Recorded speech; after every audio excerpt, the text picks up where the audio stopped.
Good morning and welcome to Hope, Faith, and Joy Daily Devotion with me, Pastor Amanda. It is Tuesday morning and we are looking at chapter 8 of Genesis. So it's been raining and raining and raining and raining for 40 days and 40 nights, and the floods are upon the earth, and we are told that God remembered Noah. It's this moment in which we recognize that when God thinks about humanity, God is called to action. Our God is not a lazy God. Our God is not just sitting up there watching everything, but God's an active God in our lives. And whether we see it or not, God is there. And so we see that God remembers Noah and the animals, and we have like this new beginning again. Because remember in chapter 1, it was God's ruach, God's breath that went across the earth to start to form it. And again, it says God made a wind blow over the earth and the waters subsided. So we have this connection now that there's a recreation happening here. And we see that now it's time. There's a lot of numbers in Genesis. And for people who like numbers, there are people who are trying to find secret codes in all the numbers. But I think it's important for us to recognize that numbers meant something and they had meaning. And I don't know them all. I could study up on it. But like 7 days was perfection. And then you have 40 days. So you have these sections of 7. And then you have 150, which has sections of 40 and 7. Or 150 days, excuse me. And so there's just this sense, though, that everything has meaning. It's not that it's necessarily a secret code to something, but everything is done with purpose and intention. That's the importance here, that everything is done with purpose and intention. And so we find again at the end of 40 days, Noah opens the window of the ark. I'm in verse 6 right now. He opens the window of the ark that he had made and sent out the raven, and it went to and fro until the waters were dried up from the earth. So in a sense, though, the raven didn't do anything good for Noah. He didn't know what was going on. So what he does is the next few times he sends out a dove. So he sends out the dove the first time, and the dove comes back.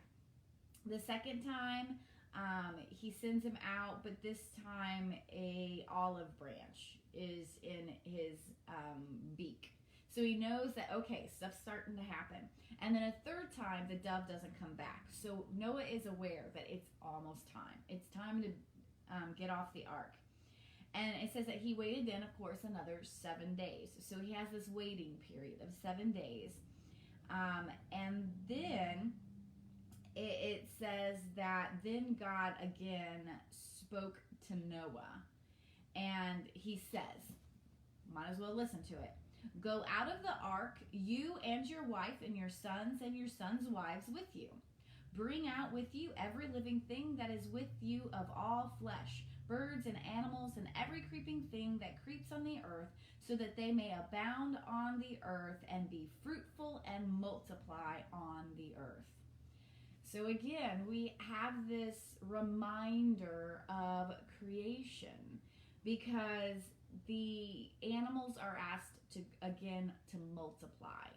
And it goes to show that God really enjoys being in this creative process with humanity.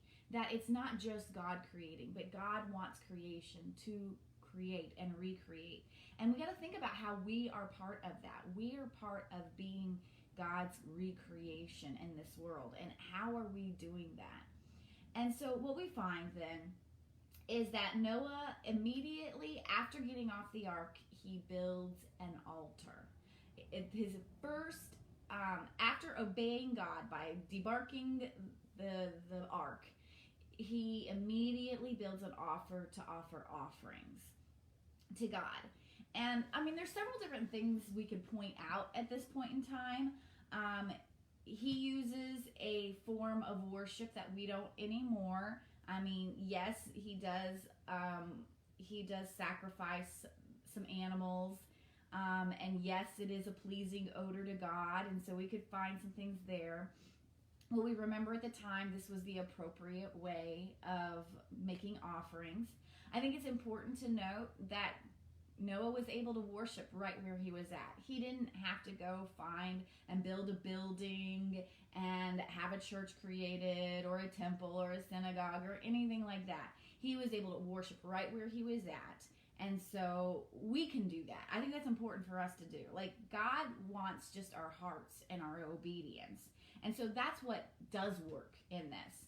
Now, the sacrifices doesn't work for us, but worshiping, making our own altars to God does work. And it's very good. But I think this is also important, again, to notice that the Lord, and when the Lord smelled the pleasing odor, the Lord said in his heart. So this is saying what God is, like, internal speaking. So we know that this is interesting. So this is what God is thinking to himself. I will never again curse the ground because of humankind.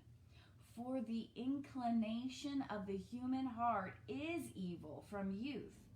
Nor will I ever again destroy every living creature as I have done. As long as the earth endures, seed time and harvest, cold and heat, summer and winter, day and night shall not cease. God, it's like God succumbs to humanity's tendency to go astray. And it shows that we have a God whose compassion is also growing for us. Because, like, the first time, he's intolerant. I'm going to get rid of all this of humankind. But God's compassion is what his strong suit is. God's love for humanity overcomes the frustration with humanity. And we're going to see that throughout the rest. Like, we have, yes, God at times loses a temper. But God's compassion, mercy, and forgiveness always prevails in the end. I think that can give us hope for all of us. Even, I mean, maybe you're somebody who's holding a grudge against somebody for a long, long time. It's time to say, where is my compassion and forgiveness in this situation? How can I, because really that's the pain, is our own prison. It's really not hurting the other person. And so, like, how can we begin to let compassion, mercy, forgiveness be what overcomes our negative tendencies in our lives? Because we all got them. We have to admit, we all have those in our lives. But God's promise prevails, and God's love and mercy prevails. And I think that gives us a lot of hope for today. That gives us a lot of good. And so I hope that you found a tidbit of something interesting in chapter 8 of Genesis today. And thanks for joining me with Hope, Faith, and Joy Daily Devotion. And I'll see you tomorrow. Bye.